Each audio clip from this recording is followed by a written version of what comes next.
Great Wednesday. Welcome to the Fully Human Connections podcast. I'm your host, King. I'm joined by my co-host, Reggie. How you doing today, Reggie? Doing well, King. Always great to be with you here on a Wednesday morning, and in this case, a sunny, blue skied Wednesday morning where I'm sitting. Yeah, we're sharing the same weather. It's a gorgeous day outside, and I'll go right into my segue. First, let me ask you, what's your spiritual energy number? It is a 10 out of 10, and it is one of those 10s out of 10s that required no specific choosing on my part. It's just there for a lot of reasons. So I have good energy today. I'm fully present. Same here. I'm a 10 as well. And like you said, just again going through my gratitude list, which I'm gonna share in a minute, helps me stay at 10.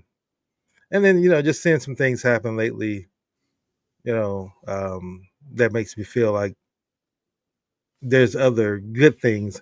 Like I try not to evaluate situations as good or bad. I'm working towards that. I haven't mastered it yet, but that's where I'm working towards. And because I realize that it's all about the mindset, like you can lose your wallet, which may be a bad thing, but you find out that your wallet actually somebody found it and was able to take some money out of it and save a life with it, but you get all your credit cards back in the end. And they send you the money and thank you note. Then it's like, well, did I really take a loss or was it a blessing temporarily? So I think you could always, my mother used to read. She turned me on to when I was getting out of high school. I can't believe I'm forgetting his name right now. Nelson Peale, somebody Peale, Norman Vincent Peale. Norman Vincent Peale, yeah. So, and he had said that you know life, it's like a present. You got to constantly just keep unwrapping it until you get to the gift. A problem. A problem is a present. You just got to keep unraveling and open it up, and eventually it's a gift inside, and that leads to faith, which is leading to my gratitude moment. That faith is definitely what sustains me, and I realize I use an analogy. Faith is like a muscle, and you have to work it. A lot of people talk about faith. We use it intellectually in discussions, but until you have to exercise it, then you really see what faith is like. And if your faith is weak because you haven't exercised it, then it's going to be very problematic. But if you exercise it, then your faith is going to be strong. And so my faith is definitely strong and understanding. And then just getting to a point of knowing how life and the process everything works. It takes away the cultural givens of feeling like a victim in certain things. You realize that certain things are just this is natural order things, and when you understand systems, you really see how things interconnect. So all that being said, I'm grateful for life and be able to realize that and have a sound mind and gain that wisdom, and also grateful for the ability to sit here, walk, talk, stand, breathe. I'm also grateful for another 24 hours to be alive, not have any illnesses, for my mother to still be alive, even though she's transitioned to another state in her transitioning phase. But just grateful for the impact she's had and the lives she's touched, and I would be honored to be able to have left the kind of impact in the world that she has, where you have so many diverse people who were touched by you, children that were raised by her outside of me and my brother. He'd been my only sibling, and just the lives that she touched in multiple states, multiple areas. And I think that's what you can really hope for when you look back at your life is will you be missed and what kind of legacy did you leave? And if you came here and you lived 60 years or more and all you've done is accumulated debt and a lot of issues, but no one's really going to miss you. That they say that dash in between when you were born and when you die, that dash there in the middle, and that doesn't represent anything, then it's like you just really wasted a life. And I believe it's never too late to try to do something as well. Like even I read in the Financial Times, Michael Bloomberg just gave like $38 billion to some charity. I forgot what the charity was, but he said, "Yeah, I'm not going to be one of those people that try to take everything with me." And I'm like, "Wow." Didn't think he would, think on that level like that. So all that to say is just being grateful to kind of be alive in this space, even though this is a very, the time is very uncertain, and there's a lot of negative energy going around, a lot of hate going around. But I believe it's because on the other side of this is something great. Don't know if I'll be around to see it, but I know the world is transitioning to something better. So we have to go through this stage we're going through so people can want that and demand that and say, this is, I now know what I don't want. And I think this time represents that. So long introduction about who I am and what I'm grateful for, but those are things I'm grateful for. Yeah, thank you for that. So again, my gratitude moment here is my standard, which I'll always acknowledge. I'm just grateful to have indoor plumbing, safe drinking water, a refrigerator, and electricity with mostly fresh food in it, and ways to cook it. And then, relatively, as far as I can tell, sound mind and a relatively healthy body. And, the ability to get up every day and live despite the craziness going on in the United States right now. So far I haven't been censored or told what I can and can't do with my writing or my teaching or my speech. So I'm grateful for that for as long as it lasts, and I'll continue to fight for maintaining. I'm grateful for the ability to fight and struggle to maintain and retain those rights in a democratic form. And there's no guarantees that's going to keep, going to stay that way, much to the surprise of many people in our country.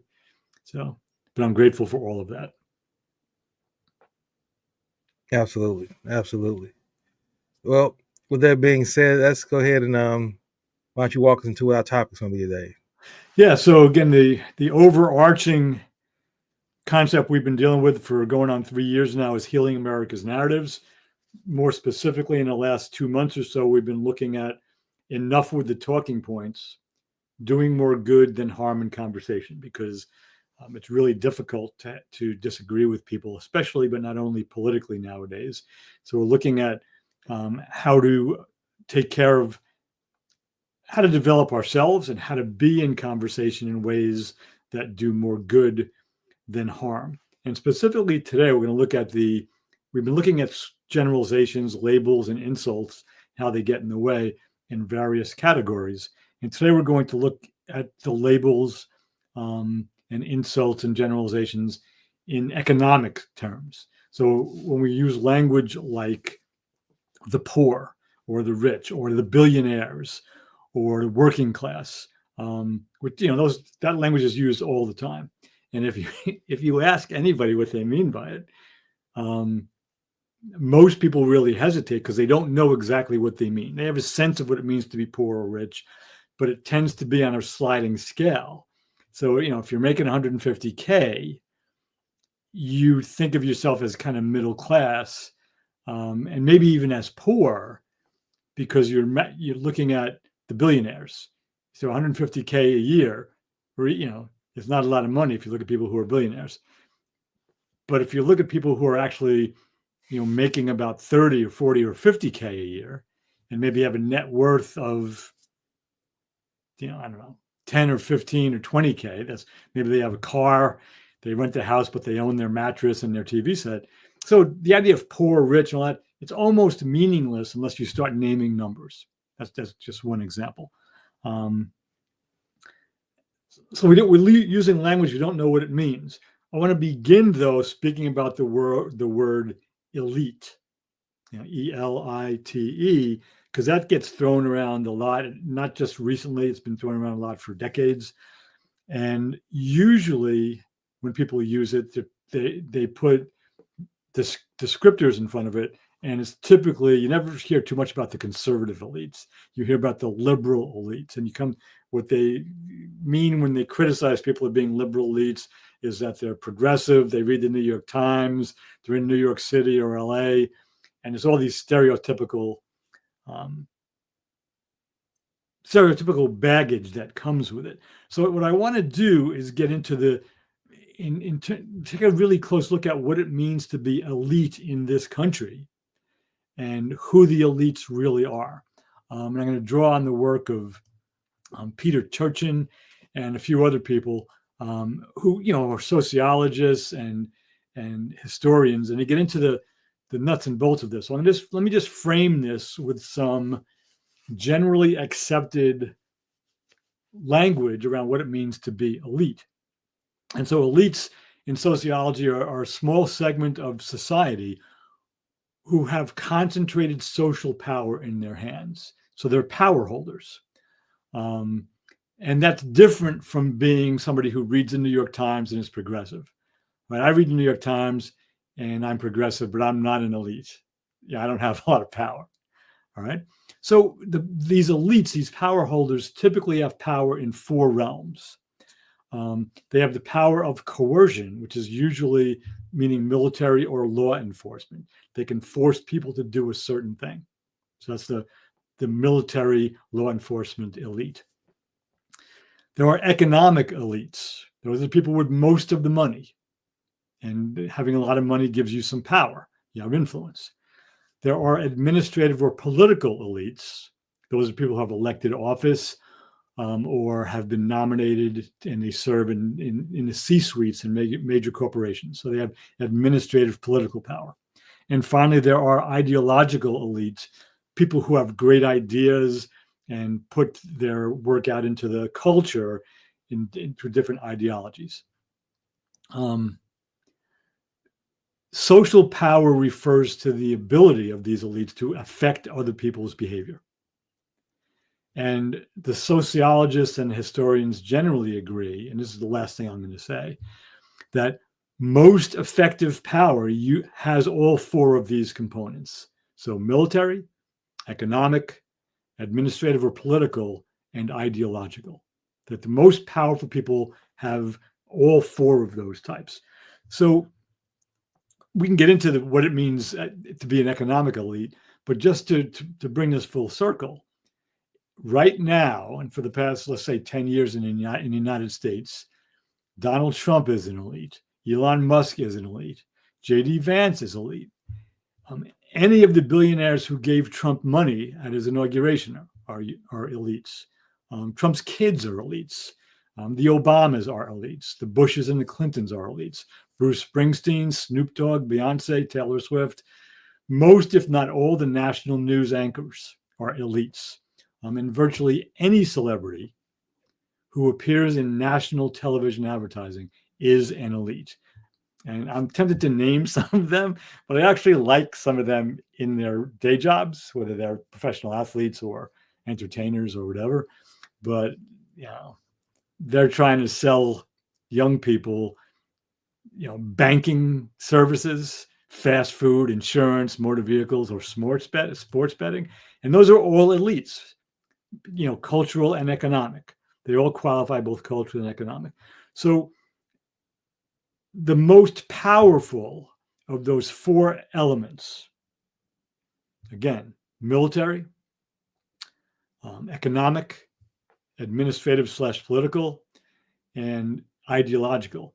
Those that really have the most power on the planet because they can influence the others are the economic elites. Because they can influence legislatures, they can influence presidents and prime ministers. And the best example right now is Elon Musk, the richest man in the world. And he basically hangs out in the White House. And he's acting in the United States federal government. So, there are lots of elites on both sides of the political spectrum, across the political spectrum. And of all the types of power, in 21st century America on planet Earth, those with the most economic power are the most powerful because they can buy and support those with the political, administrative, and military power. So it's more complex than that, but we have to be really precise with our language if we're going to speak about elites or the rich or the poor or anything related to economics and finance, especially in this country, but it's really true around the world. On the planet, Vladimir Putin is an elite, even though he makes the equivalent of like 147K. I'm saying that from memory. I forget what his actual salary is as the president of Russia. But 10 years ago, he was one of the richest men in the world because he stole from the country when the Soviet Union collapsed. So there are a lot of elites in Saudi Arabia, in Venezuela, in Iran, and it's because they have a lot of economic power. So I'm going to shut up now and see where you want to go with this.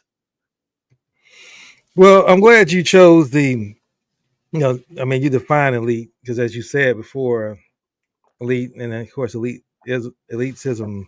I think a lot of people group those together. I think they do that intentionally for branding. Again, going back to the media, for branding, because you look at, as you said, let's take Stephen A. Smith for example. Right, he just recently signed a contract with ESPN for $100 million, right, over a certain period of years. Of course, not just in 1 year, but still, whether it's over 10 years, it's still in the same amount of money to pretty much pay someone just to be an opinionated comedian, entertainer on TV, right? That's all he really is. He has a journalism background. But anyway, my point I'm making is people consider him elite and try to say he's elite, but he will never have the power to do anything with that money. And I think that's what, for me, distinguishes elite and elitism. Elitism is the fact that the person can do something politically with their wealth, their ability, right? So as you say, accumulate power, but and I look at folks that you mentioned, Jay-Z to Beyonce, they really don't have any power. I mean, yeah, they have social capital. They can, get people to tune in to a concert, sell some materials, but they will never be able to say, I'm going to push an agenda that goes against the system and be successful with it. They don't have that kind of power. Right. So that's why I look at that as, for me, is that distinguished in characteristic. And branding everybody together as saying, well, these people have money, they can do things. It's not. It's comparing apples to oranges. Yeah.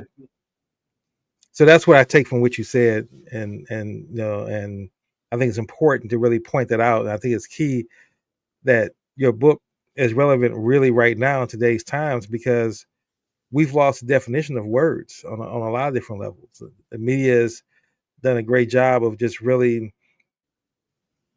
changing meanings to words that we already knew were meaning. We knew the definitions of, and now people don't know what the definitions of, like woke, right? 15 years ago, everybody knew what woke meant. It was not a difficult word to define. I'm awake. I'm woke. That means you're up, get conscious. It still means that, but now it's been labeled and branded to mean a ideology with a right to point at and say we hate and group a lot of different things, marginalized groups together to say they are part. If you care about their opinions and their feelings and creating laws that benefit these marginalized groups of people, then you're woke. And being woke that's a mind virus. And then just quickly, how I just saw that Minnesota now, some Minnesota elected officials for the state legislator is trying to put together a bill, sponsor a bill that says defining the Trumpism as a condition of people who get Trumpism and, go on this rampage of hating Trump and everything's anti-Trump. They actually want to create a law for that. So again, it's like, I think that Trump really took off it was always there, but he took off the lens and made it open for everybody. It's like the internet, so to speak. Marketing had always been here, but the internet changed the way marketing was done forever.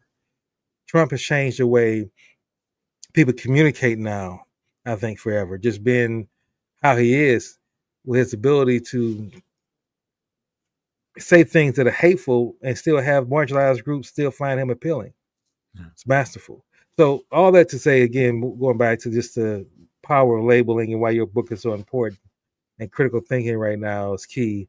because until we become critical thinkers and question the news and information we get, until you get to a point where it makes sense, logical sense, it's not hatred, it's not condemning, it's just facts are there, supported by factual basis. Until we can get to the point where people think on that level, I just wonder how deep further down the rabbit hole we're going to go. Yeah, I appreciate that, and I appreciate how you began. Which leads me to want to say a little bit more about the elites, because it's much more nuanced and detailed than what I did in the introduction.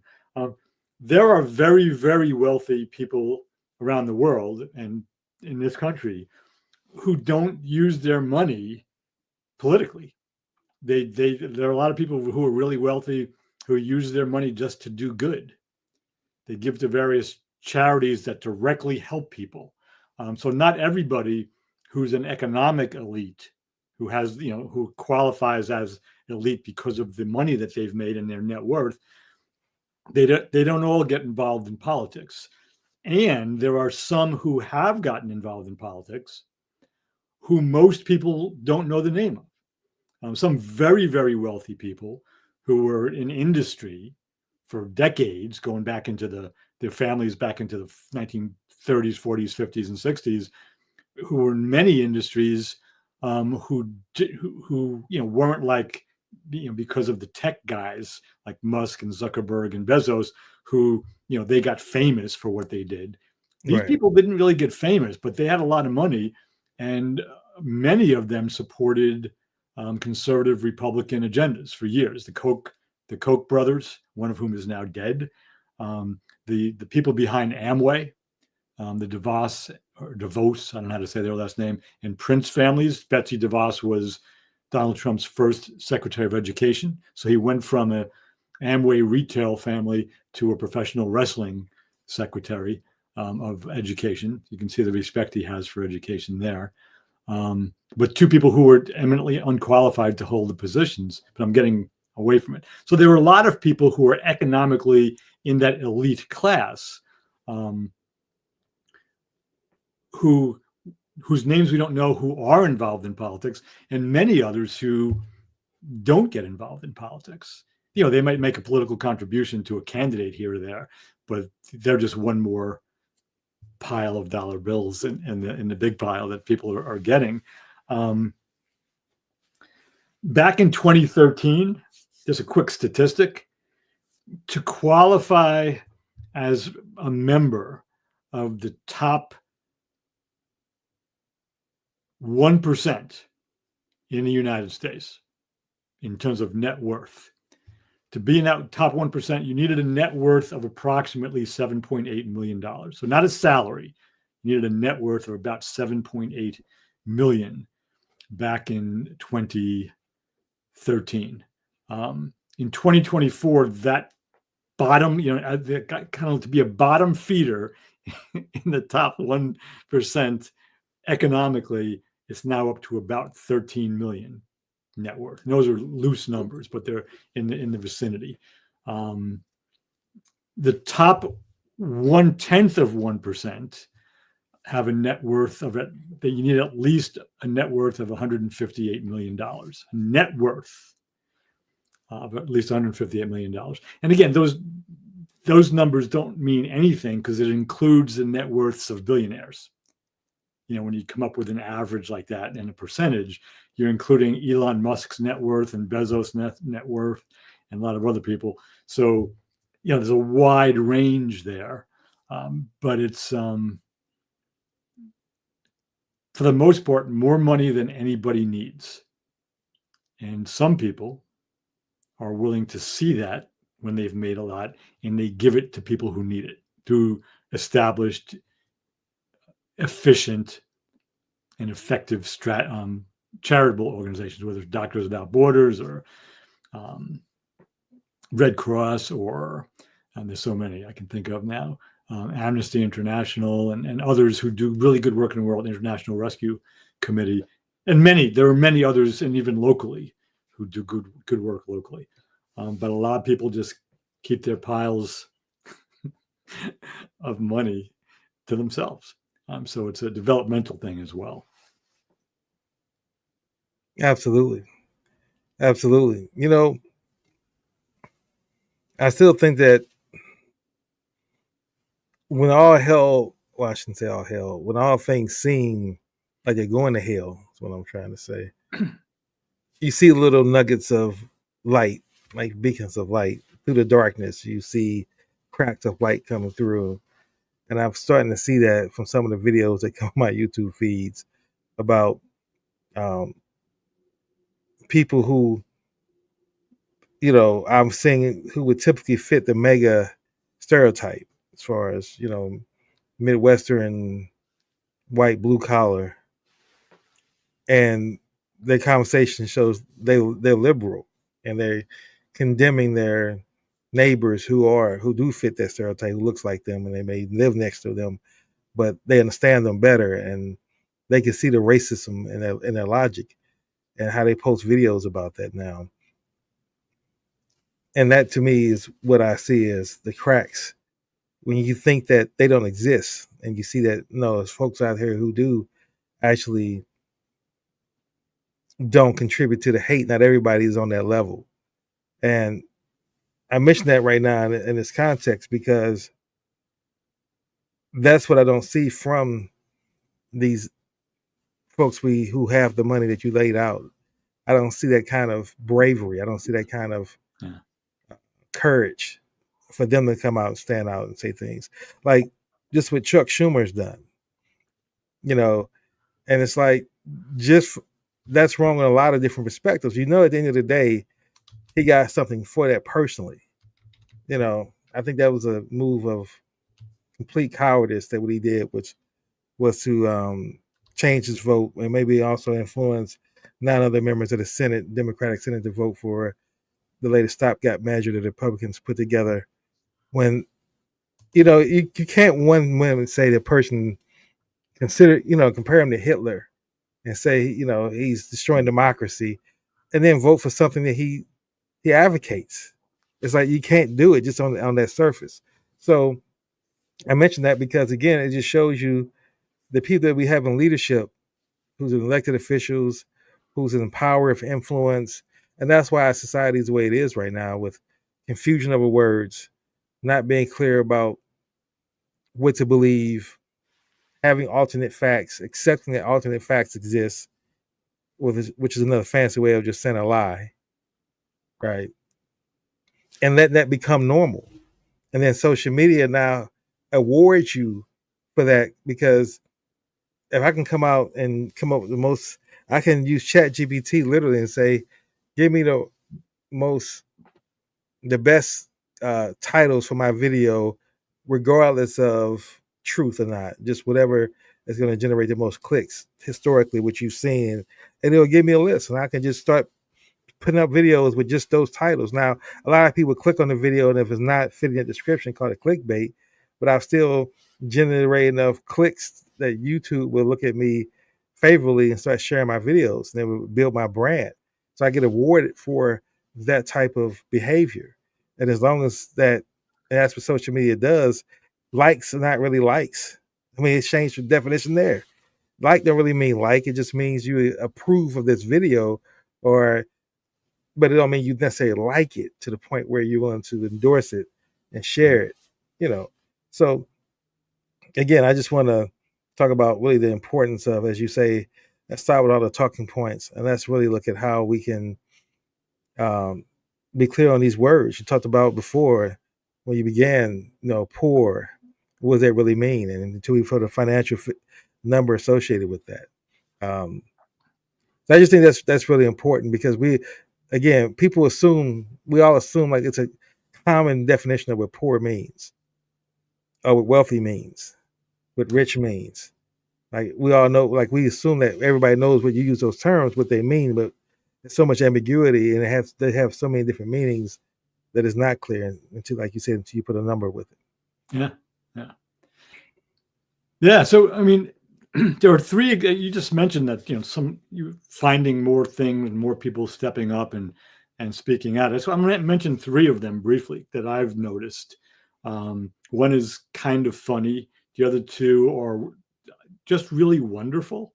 So I'll do the two wonderful ones first. I think it was this past Sunday on 60 Minutes. They carried the story of this, and I forget the name of the organization, but it was an organization that sent out auditions to play in an orchestra to diverse high school kids. So the goal was they wanted to get give kids who didn't always have an opportunity to play, and then classical music, and to give them the opportunity to play in a band that was, in an orchestra. I don't want to turn them into the Rolling Stones, who are great, by the way. But they were going to play. If you made this orchestra, you're going to play. I forget where the venue was, but you're going to play with the United States Marine Orchestra. That was the whole goal. So they're going to get these kids, these inner city kids, to play with the Marine Orchestra, a classical concert, to really just see what America looks like. You have this, strange bedfellows, right? The Marines playing classical music, and then these young kids. Because of the executive order removing any DEI programs from any federally funded program, which this not-for-profit that brought these kids together was, the commandant, the conductor of the United States Marine Corps Orchestra, who may have been, was a Marine officer, wrote to the director of this program and basically said, we're not going to be able to do the concert because your organization is, considered a DEI organization. We're no longer permitted. And he apologized. He was against this whole policy. And word got out. And it's almost brought me to tears. And retired Marines, Army officers, Navy officers, and Air Force officers who had played in their respective bands, but who are now retired. They're career officers, and they were retired. They got together with these kids, rehearsed, and did a concert that was recorded. And basically, instead of a couple of hundred people seeing the Marine band with these kids in some limited concert, millions of people get to see it now. So the Marine Corps stepped up, and then veterans who are also musicians stepped up, and this diverse band. There were Native Americans, there were kids of Indian descent from India, Black, Latino, Asian, etc. The orchestra looked like America. It was a diverse orchestra. There were white people too. Probably half of the veterans were white. But it was just this wonderful stepping up when the stupidity of the executive order started hurting this program. People stepped up. That's one. Do we need to take a break before I go on with the other ones, or? Oh yeah, actually, I'm glad you mentioned that. It would be a good time. No, why don't you finish your thought? I don't want you to have to try to remember what you were going. Finish your thought, then we take. Okay, so the second one, which actually happened first chronologically, was back in February. It's common for the newly elected president to host a governor's ball in Washington, D.C., where all of the governors from different states are welcome in to a formal event. And there are speakers and everything. And the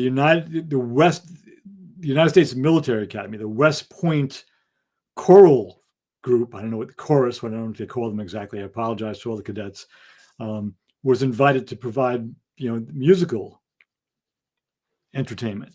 And what they did was an a cappella version of one of the songs from the play, the musical Les Miserables.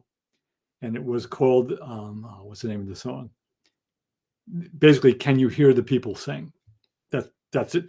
I don't know if that's the name of the song, but that's basically part of the lyric. And it's about people standing up to a dictator. And so the cadets of West Point they come into this room, and you can find that this is on, if you Google Governor's Ball West Point chorus, it'll come up. And they come walking in singing this song, and they spread out around the room. And it's not clear if anybody in the Trump administration recognizes that it's actually done in a satirical way, because they're singing a song about the voice of the people against a dictator. And it's from West Point. It's the best. Last one. There's a comedian who bills himself as, I've seen some of his things online over the last year or so. He's pretty funny. His name is Cliff Cash like money. And he bills himself as a redneck liberal comedian. He calls himself a redneck liberal comedian. He's from the South somewhere. I can hear it in his voice. And he just devastates MAGA. He just goes after them. But what he's begun doing now is he's organizing marches in Washington, D.C. I've seen that, yeah. Yeah, and so his website is called donaldlovesvladimir.com. That's his website. But and I say this with respect, he's crazy. Like they marched in front of the Heritage Foundation, in front of CNN, in front of Fox News headquarters. And he has a megaphone, and the stuff he's actually using the kind of MAGA energy. Like what he says is profane, it's mean-spirited, and it's pretty much accurate. And the best thing is, and I'll end it here. And so there were counter protesters because he gets permits. So the police are there, and he makes people follow the permit. He says, leave room on the sidewalk for passersby. Like, he's really good about it. Like, he just, he's following the letter of the law. And then he's just crazy. But when people start heckling him, I mean, he's a professional comedian who knows how to deal with hecklers. And he just, it's almost like an unfair fight.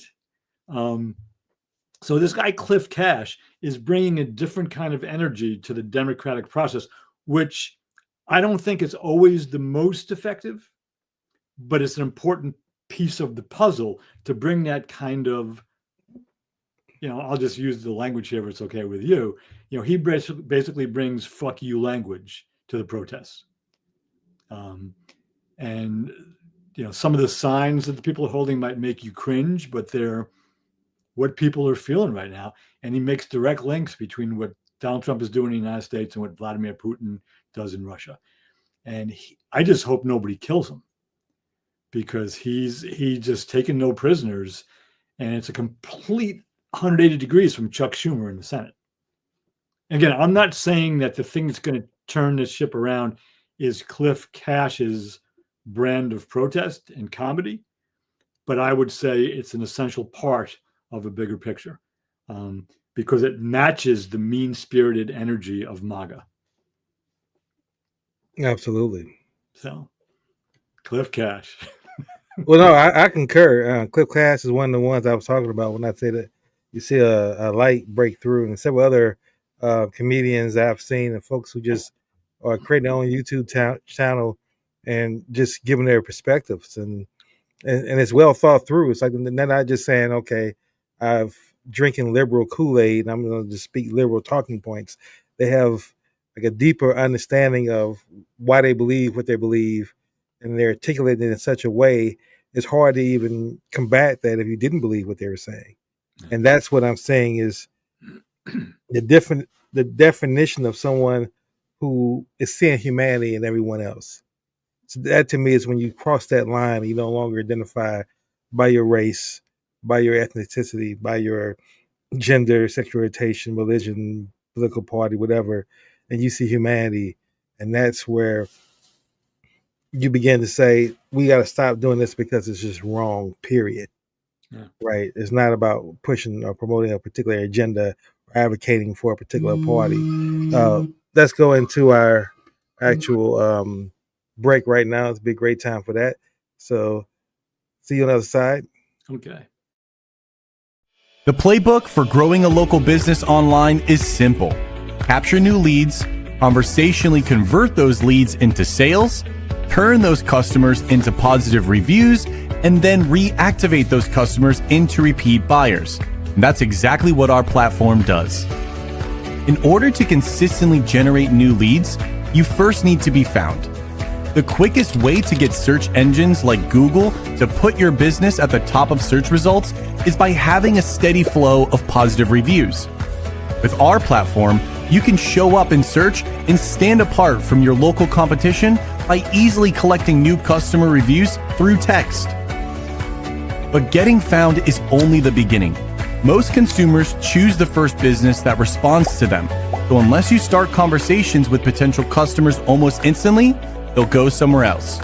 That's why we make starting conversations with website visitors as easy as clicking a button, connecting you instantly through text message so the conversation doesn't end when they leave your website. And we bring all your leads, no matter where they come from, into a single conversation stream that supports text, email, video messaging, Google Business Chats, and even Facebook and Instagram DMs, so you can respond faster and more efficiently than ever. When it comes to turning all those conversations into customers, we make collecting payments just another convenient part of the combo, so you get paid faster no matter how they prefer to pay. Next, you'll want to turn your new customers into happy reviews, which is a snap with our new review request quick actions. The more conversations and customers you generate, the easier it becomes to drive repeat business. We make reactivating contacts into customers as easy as, yup, you guessed it, the push of a button. With bulk actions, you can send out text and email campaigns to generate new sales whenever you have a new update, promotion, or story to tell. We make modern online marketing simple. Let's start growing your business today.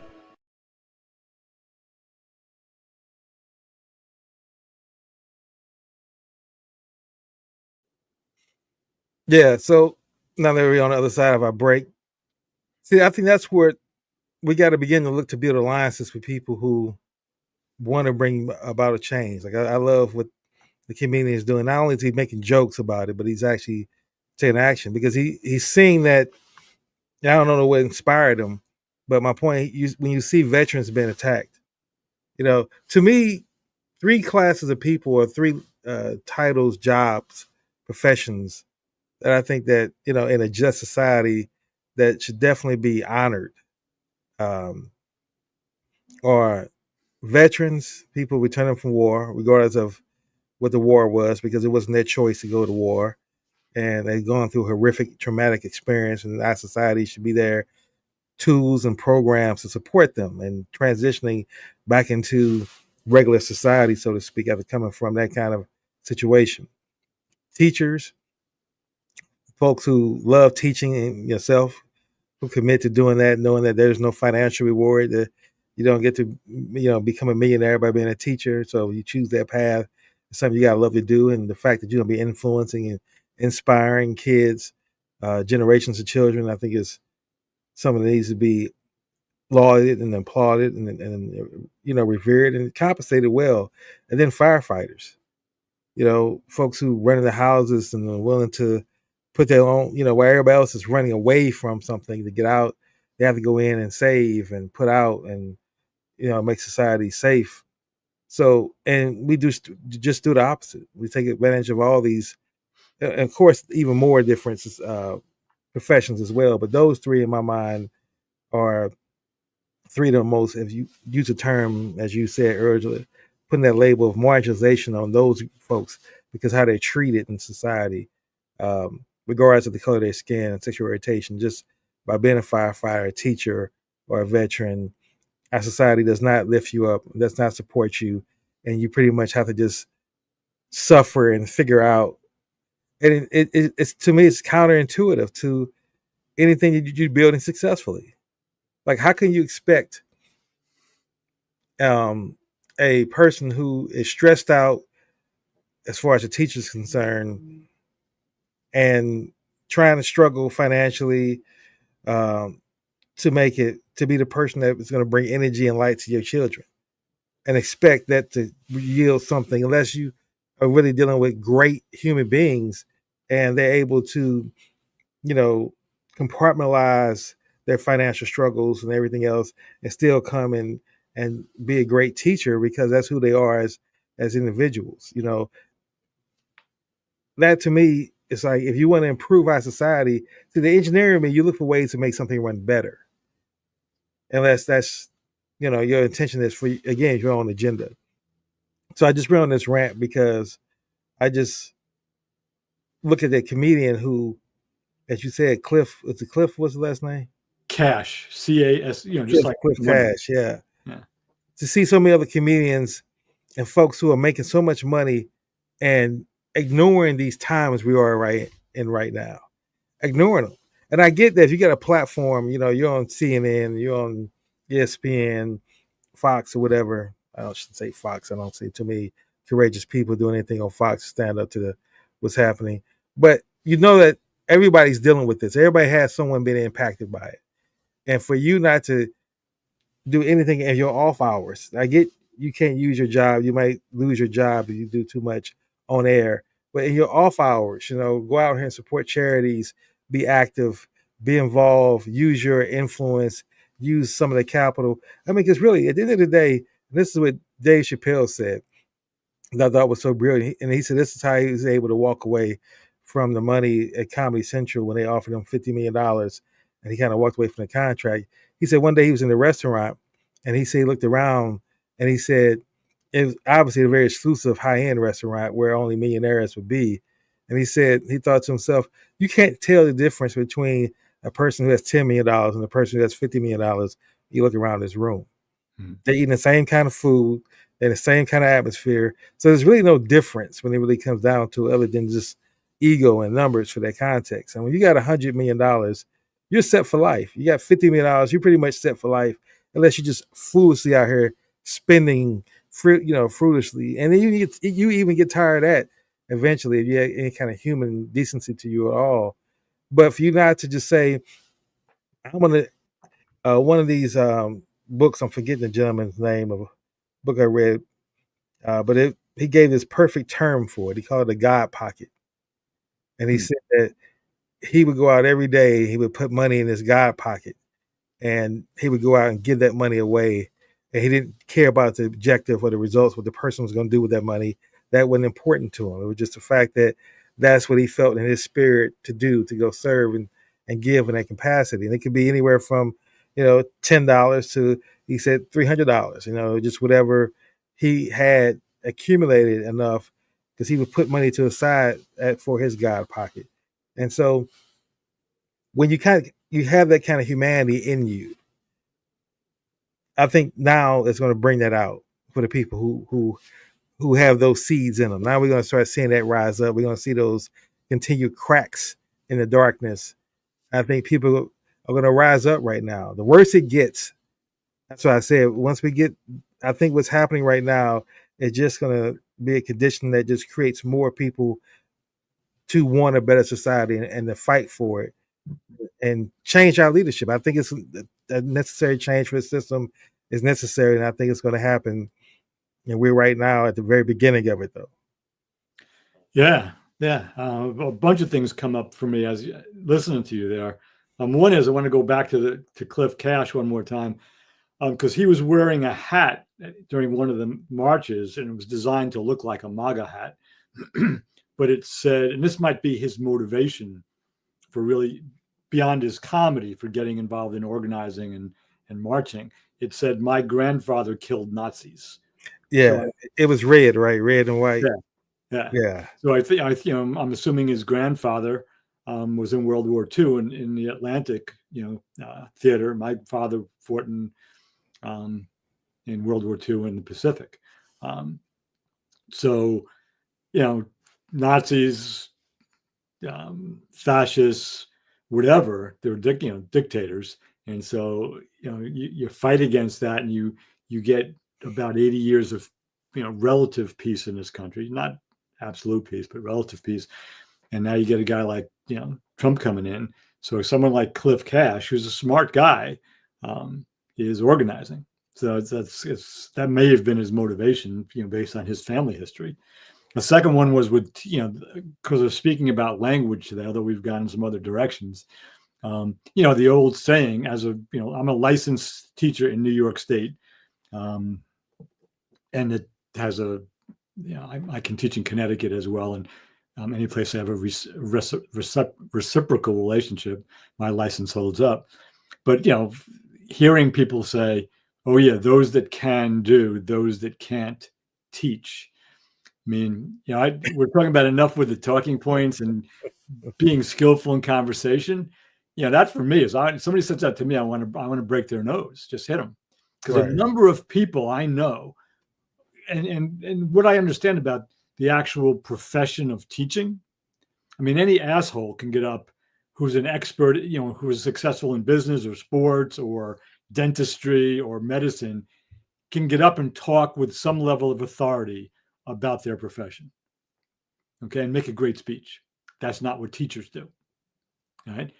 Teachers provide developmentally appropriate content and opportunities to their students. So first graders get something different than fifth graders get something different from 11th graders, et cetera. So that kind of idiocy of language is just that can get me upset. So I can laugh at it too, because I can kind of prove to people that it's not true. So that was Cliff Cash, the those that can do and those that can't teach. And there was one other point that I just forgot, so I won't try to remember it. If I do, I'll say it later. Well, we're getting near the end of our show, and to the point we want to transition into saying something positive. But before we do, though, I want to talk about something I said last week that I want to apologize for, because I was totally wrong.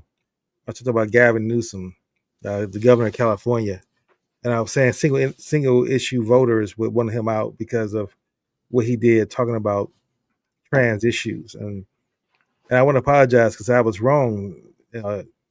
Gavin Newsom does need to go. I've seen other examples of that. It's not just a single issue, so that's just a starting point. And my belief, I was willing to give him the benefit of the doubt, but the fact that he's interviewed from Steve Bannon, Charlie Kirk, and his other racist, white supremacist, political right-winger influencer as his 3 guests to get a show started. It's like, what's your goal at this point? So anyway, I just wanted to, not to go down that rabbit hole, but I wanted to apologize and recant, or if I offended anyone with those comments, I was wrong. Gavin Newsom is definitely anyone who advocates that he needs to not be voted for and not to be elected for president or maybe even governor again. I support that initiative. So now, as we conclude our show, again, we always want to end on a positive note and give some folks some homework, some action steps they can, let's say, navigate these talking points you laid out. So please share any tips or guidance in that particular area. Yeah, so the basic tip, and I think I've used this before, but I'm going to say it again because it's relevant to what we're talking about today. Don Miguel Ruiz, said it really well, so I'll quote him. But basically, pay attention to your language. Don't use words you can't define. And don't repeat what you hear, and I don't care if you hear it on MSNBC or Fox or whatever, wherever or some social media cesspool. So even that, I can define cesspool though. Don't use words you don't understand. Make sure if somebody says, well, what do you mean by that? That you can really define what you meant by that word or that phrase in the sentence you just spoke. So be impeccable with your word. And you're going to make mistakes, all right? And that's fine. I make mistakes, and I'm supposed to know all about this stuff. I wrote a book about it. But do what, King, you just modeled the great thing. You apologized, said you got something wrong last week and you wanted to update it. I actually have a different take on Newsom. We can maybe talk about that like next week or something. I don't like any of those guys he interviewed, but I have a slightly different take on why he might be doing that. So, but not for now. But just be impeccable with your word. Don't use language you don't understand. Don't parrot what somebody, whether it's Rachel Maddow or Charlie Kirk, don't parrot what somebody else says. Think for yourself. Do your research.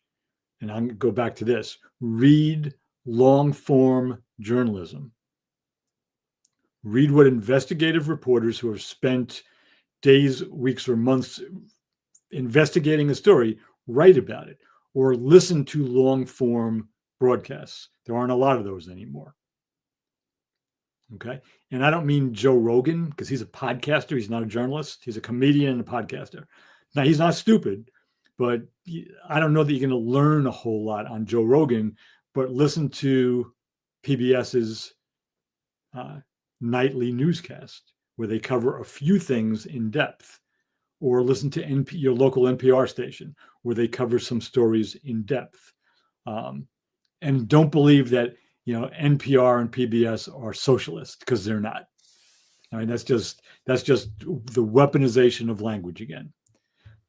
But regardless of what your source is, read long form things, read books and long form journalism, listen to longer conversations, even between people who oppose each other, which is part of why I mentioned the Gavin Newsom podcast, because I think he's up to something different. And I think, I don't know. Yeah. So, well, we should have an actual show about that, because I'd be interested in exploring kind of what you think, and I share with you my perspective on it. And again, see, that's the difference between what most people do in a conversation, why I think your book is so relevant, is like I will listen to what you have to say to learn, and with the intent to grow. Like if you say something that I didn't think of, or a perspective I wasn't aware of, I'm open-minded. I'm looking to say, okay, well, I didn't look at it from that perspective. I think I'm pretty clear on why I feel what I feel. Yeah. So I'd be surprised if you do, but I'm open for that conversation. I think we should have that on our show to let folks see what it looks like to have initially at the beginning of the conversation opposing views, but have a conversation to see what we both can get from that and see where we are at the end of it. So what it looks like in practice. Yeah, maybe we can do that next week, because we're not in a hurry to cover every little thing in the book, so we can maybe do that next week. But what we just did now, and we didn't plan this for our millions of viewers, you might not believe us, but we didn't plan this. We just modeled what we're talking about. You said something, I didn't know if I was going to say anything because near the end of the show, that I had a different take on. I mentioned it. You responded, so we should have a longer conversation about it. That's what we're talking about doing here. Somebody says something that you disagree with or has a different take on it. You don't call them names and curse at them, or recite some bullet points you just heard from some one of your podcasts or something. You engage in a civil discourse about it. That's what we're talking about doing. Yeah. As we wrap up, and we move into our section, I just really, something you just said brought something to my mind. I just really want to get it off my chest now. That is, it's scary to think that children growing up now, with the Generation Zers or ZXers, I forgot what the next generation is, who grew up in this world where this is the norm now. Like you and I grew up in a world where there was a definition of a true journalist. So you're able to look and see a difference between a Joe Rogan and point that out, that he's not a true journalist. He's a podcaster. He's an opinionated person, comedian that has a platform and gets paid to do his rhetoric in that context, and know that difference. And they won't, because those lines are going to be blurred so much that these people will be looked at as, based on their financial success, that these are authoritarians and these are influencers. And so that just brought up that word as going to be a scary world for these children. Yeah, so, that's really important. Let's talk about cultural giving. So I agree with that 100%. Yeah. So as we close out, we shift into that mode where we want to now highlight someone who we believe or has exhibited fully human characteristics, or currently exhibiting these fully human characteristics. And I'll begin with the person I have in mind, because you talked about wealth, you talked about poverty, poor as the initial discussion points. So a person came to mind that I wanted to highlight. His name is Chuck Feeney. And Chuck Feeney was a man who uh, made a decision to give away his entire fortune before he died. And he had grown to a point where he became personally discomfort with his wealth. And he said he realized that just having extreme influences, he had been to bought enough mansions, yachts, and lavish events to realize that wasn't bringing any kind of fulfillment for him intrinsically. And then he's seeing the difference with the people he had associated with. That's not the kind of people he would be with if he had the choice of people to spend time with. Those other folks who had that kind of wealth and influence were not the type of people he wanted to be around with. And he wanted to leave a kind of a legacy for his children.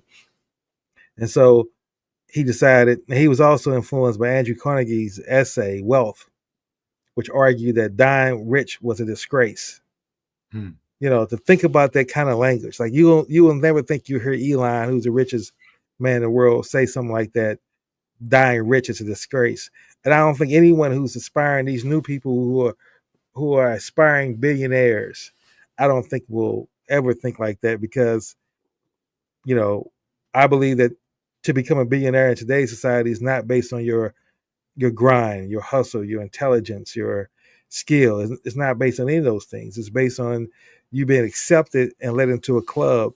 There's no way you can say that Elon Musk is the richest man in the world based off merit, based off his intelligence and what he brings to society. It's based off his government contractors, the government contracts that he has with the government, his influence and his friends and all those things. So all that to say, Chuck Feeney is someone who I want to highlight because, again, his goal was to give away his wealth, and he created a new approach to philanthropy called giving while living. And that's the kind of thinking we need to have with folks. I mean, just think about the fact dying rich is a disgrace. Yeah. It's like, that changed that's the whole epitome of growth mindset. Like, you don't necessarily have the human mindset of when you're acquiring your wealth, but you get to a point where you're saying, wow, I've achieved these goals. What am I really going to do? And to have that kind of mind, I'm going to give it all away before I die. I'm going to have this influence. I think it's powerful. So Chuck Feeney. Yeah. One good thing is, in terms of, rich, meaning financially rich, I don't have to worry about dying rich right now. So I have that. So, and as a Chuck Feeney footnote, Willie Nelson has been quoted as saying, he said this like 20 years ago. He goes, I want to die owing somebody $50,000. He said, I want to be broke and in debt. So he's actually pretty generous. He just takes care of people and gives a lot of stuff away. So, but at 90 or 91 now, God bless Willie. So the thing I forgot before, I just want to mention it. Maybe I'll bring it up again next week. I wrote a piece, came out yesterday, called Democracy Madness, based on March Madness. And the essence of it is, I just wanted to say this. Imagine if everybody in the United States put the same energy, money, and attention into winning democracy back in this country as a small number of people put into a process I love, March Madness, the NCAA basketball tournament, both men's and women's, but I watch more than men's, I admit that. Because the energy behind it is crazy. The dedication to get our team to the Sweet 16 and the Elite Eight and the Final Four and the championship. Imagine if we had that for democracy in America. No way you can lose. Absolutely. Yeah. So anyway, so my person is actually a group of people. As you know, I'm teaching a couple of courses at the Osher Lifelong Learning Institute at the University of Connecticut in Waterbury, Connecticut, near where I live. And I'm teaching the course on Enough with the Talking Points, the thing we're dealing with. I do that online on Tuesdays, and I teach Healing America's Narratives in person on Fridays. And I want to just call out or call in or recognize, I have, I guess, a total of 20 students in both classes. Most of them are in the in-person class. And people show up vulnerable, open to learning. Many of them are anxious and somewhat fearful because of what's going on in the country.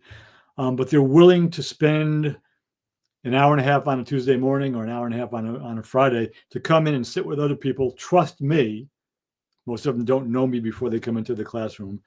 And when I ask them questions about what they're feeling, or go through the history or the talking points, how not to use talking points in conversation, they just really get into it and they take risks, which is exactly what we need from everyone right now in this country, to be willing to come together in a group, open yourself up, be vulnerable, share your fears and your anxieties and your joy, if you have that, and work together for something better. So I just want to shout out to all of the OLLI, the abbreviation is OLLI, OLLI, OLLI students I have this semester. Excellent. All right, well, let's wrap up our show. This has been another great show, Fully Human Connections. Until next week. And again, Reggie, thank you for choosing a wonderful topic, writing the books you've written, having the mindset and the fortitude and the courage to discuss what you're discussing and stand on it and continue to teach. And to our listening audience, until next week, to next Wednesday at 10 a.m. Eastern Standard Time, let's all continue to work toward being more fully human. Thank you.